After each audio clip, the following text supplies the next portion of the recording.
일본 사람들이 보는 박지혁 의사는 어땠느냐? 1999년에 얼마 되지 않았습니다. 한 20년 밖에 안 됐는데 일본의 리다르코라는 일본인 여자 작가입니다. 역사 소설 쓰는 사람입니다. 이 사람이 초랑의 언덕, 초랑의 구, 우리가 말로 초랑의 언덕이라는 책을 썼는데 여기에다가 박지혁 의사에 대해서 썼습니다. 일본어 공부하신 분? 일본어 전공자? 했어요? 못해? 공부했다며. 힘들어요. 농담이에요. 자, 여기 보면은 일본 사람들이 현재, 그러니까 최근에 일본 사람들이 박지혁 의사를 어떻게 보고 있느냐. 이 부분들은 많은 사람들이 한일관계 때문에 많이 숨기고 있습니다. 그런데 저는 숨길 게 아니라 생각합니다. 자, 일본인들이 박지혁 의사를 어떻게 보느냐 하면은 박지혁의 아버지는 박지혁 의사가 15살 때 죽었기 때문에 어머니가 바느질을 해서 박지혁과 그의 여동생을 키워서 아들을 상어밖에 보낸다고 한다. 어머니와 여동생도 경찰에 연행돼서 신문을 받아달라. 불효하기 짝이 없군요. 당신의 행동은, 박지혁의 행동은 자기의 부모님, 어머니와 여동생에게 불효다 라고 본 겁니다. 우리가 보는 건 완전히 틀립니다. 자, 두 번째, 여기 있죠. 박지혁의 유족은 유족 생활비로 300엔, 김은봉으로부터 그 당시 돈 300원, 우리나라 지금도 현재 치면 약 300만 원을 받고 옵니다.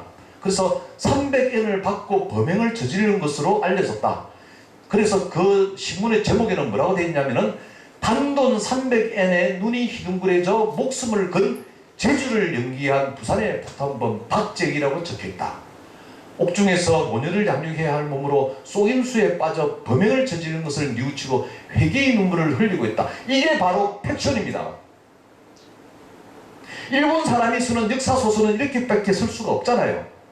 우리가 쓰는 글은 또 일가가 반대로 쓰잖아요. 우리는 아무리 어머니가 계시고 유동생도 이렇게 있지만 내가 조국과 민족을 위해서 목숨을 바쳤다. 우리는 이렇게 장렬하게 이야기하지만 일본 사람이 볼 때는 왜 네 쓸데없는 목숨을 바치느냐라고 이렇게 쓸 수밖에 없습니다. 자, 잠시 후에 여기에 대한 답변을 드리겠습니다. 자, 재판에 넘어가는데 여기에서 재판에서는 폭탄을 갖다가 이제 사용했는데 살인미수죄 이래서 1심에서는 검사는 사형을 구형했지만은 무기징역으로 언도가 됩니다. 그래서 검사가 바로 상고를 한다. 여기 있는 거는 일본의 이제 재판하는 모습입니다. 박지혁 의사가 아니고 그 당시 모습을 가져온 겁니다. 그런데 검사가 대구에다가 항소를 하니 고등법원으로 올라갔습니다. 그때 고등법원을 대구 복심법원이라고 하는데 여기에서 무기징역이 취소되고 사형으로 바뀌어버립니다. 그래서 박지혁 의사는 상고 아니야 내 1심에서는 무기징역 받았는데 왜 2심에서 사형을 줘? 나 억울해 라고 합니다. 그런데 우리가 쓴 책에 보면은 박지혁 의사가 좀 더 살아서 좀 더 일을 하고 싶어서 나 상고한다라고 적었지만 이거는 박지혁 의사가 한 말이 아닙니다. 이거는 소설가들이 쓴 겁니다.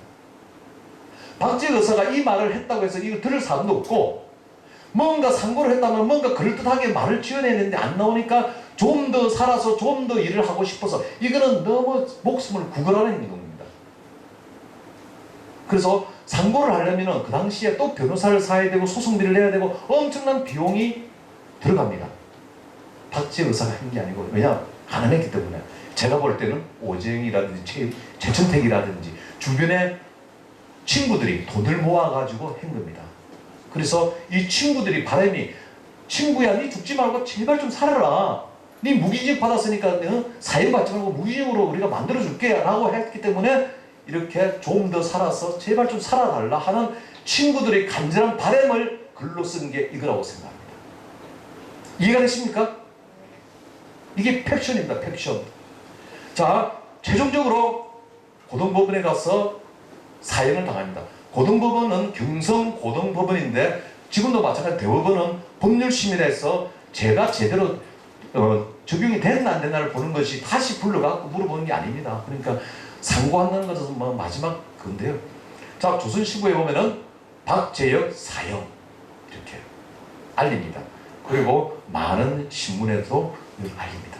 드디어 사형을 선고가 받고 본인은 이제 대구 감옥에 계셨는데요. 처음에는 부산경찰서 감옥에 있다가 부산 감옥으로 갔고 대구 감옥으로 갔습니다.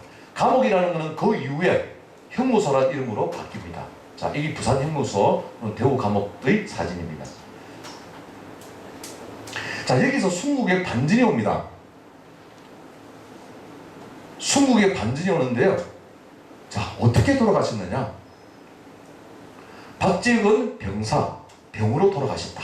동아일보에 나온 겁니다. 민족지을 만든 지 1년밖에 안 되는 민족지에 아주 패기 있는 기자들이 쓴 겁니다. 여기에 보면은 뭐라고 적냐면은 그전부터 신음하던 백병으로 지난 11일에 감옥에서 마침내 세상을 떠났는데 라고 적혀 있습니다. 자, 우리가 사회심리학에서 공포관리 이론이라는 게 있습니다.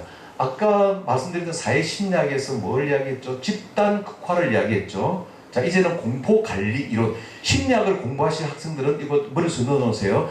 공포관리 이론이라는 거는, 공포관리 이론이라는 게 뭐냐면은 내가 어떤 생명이 얼마 못 살아요. 암이 걸렸어.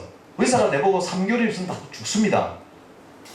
나는 어떤 내 생명이 얼마 남지 않았다는 걸 알게 됐을 경우에 엄청난 공포를 가집니다. 그 엄청난 공포는 어디 거부할 수가 없어요. 그럴 때 이 사람의 행동이라는 것은 나를 위해주고 나를 생각해주고 하는 사람에게 내 마음을 던집니다. 내 마음을 그 사람한테 줍니다. 그리고 나를 미워하고 나를 싫어하는 사람한테는 어떻게든 이 사람한테 뭔가 응징을 하고 싶은 마음이 생기는 게 바로 공포관리 이론입니다. 그래서 내가 내 생명이 얼마 남지 않았다는 걸 알았을 때 행동이 여기서 나오는 겁니다. 자, 남자는 나를 인정해주면 내 목숨을 바칩니다. 내 목숨을 바치는 게 사나이고 남자입니다. 그게 역사에 많이 나옵니다. 자, 공포관리 이론을 왜 말씀을 드렸느냐? 본인이, 우리 박지익 의사님이 아까 말씀드린 일본에 있는 병원을 갔다고 그랬잖아요. 그도 일본에서 최고로 큰, 일본 규슈 지방에서 최고로 큰 대학병원을 가셨습니다. 왜 갔을까요? 자기는 계속 몸이 안 좋다는 걸, 또 박지익 의사가 몸이 안 좋다는 걸 기록에 많이 나옵니다. 오지영 씨 기록에도 보면은 병원비를 지급했다, 정량이라는 건 요양비, 정량비를 지급했다. 그 다음에 몸이 안 좋아가지고 뭐 약수, 법원사에 가서 약수를 마시고 있었다. 그 당시에 폐결핵, 우리가 말하는 폐병이라는 것은 그 당시 1920년대는 불치병이었습니다. 약이 없었습니다. 그래서 폐병에 걸려가지고 돌아가신 분들이 대구 형무소에도 여러 개 있습니다. 제법 많이 있습니다. 만성 소모성 질환이기 때문에 이거는 발병하는 게 균에 걸리면 1년 내지 2년이 지나야 발병이 되고, 절반에 있는 사람들은 아예 발병이 잘 안 됩니다. 그래서 박지익 의사가 본인이 몸이 안 좋다는 걸 알았을 때 일본 병원을 들러가지고 내 몸 상태를 알은 거예요. 저는 그렇게 생각합니다. 그래서 자, 내가 얼마 남지 않은 이 목숨 어떻게 내가 값지게 보낼까? 그래서 바로 김보희가 부산에 경찰서에 폭탄을 던지세요 하니까 알겠다, 내가 던지겠다. 그전에는 뭐랬습니까? 나 엄마하고 네 동생 때문에 못 던져, 안 돼 했는데 이번에는 던지겠다 라는 마음을 나는 그렇게 해석을 합니다. 역사는 해석의 싸움이거든요. 근데 나와는 틀리게 또 해석하는 사람도 있습니다. 저는 그렇게 생각합니다. 그래서 폐결핵에 있는 이 불치병과 모든 게 보면은 맞아 들어가는 것 같습니다. 자, 근데 반전이 일어납니다. 반전. 이때까지만 해도 우리는 박지익 의사는 해방되기 전까지만 해도 폐병으로 병사한 걸로 알았습니다. 모든 신문이 다, 우리나라의 조선일보, 동아일보, 독립신문까지 모두 다 폐병으로 병사했댔는데 반전이 일어납니다. 언제? 1946년 해방되고 1년 후 3월 1일 날 민주중보에서 신문에 냅니다. 여기에 무엇이 나오느냐?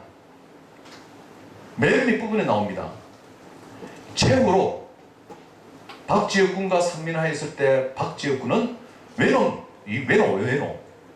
그 노비, 이 나쁜 외노 손에 내가 죽음을 당하는 것보다 차라리 단식해서 내 생명은 내가 끊어버리겠다고 말하기로 나도 그것이 옳다 하는 말을 두고 왔다. 최천택 선생님 증언입니다. 이 증언 한마디에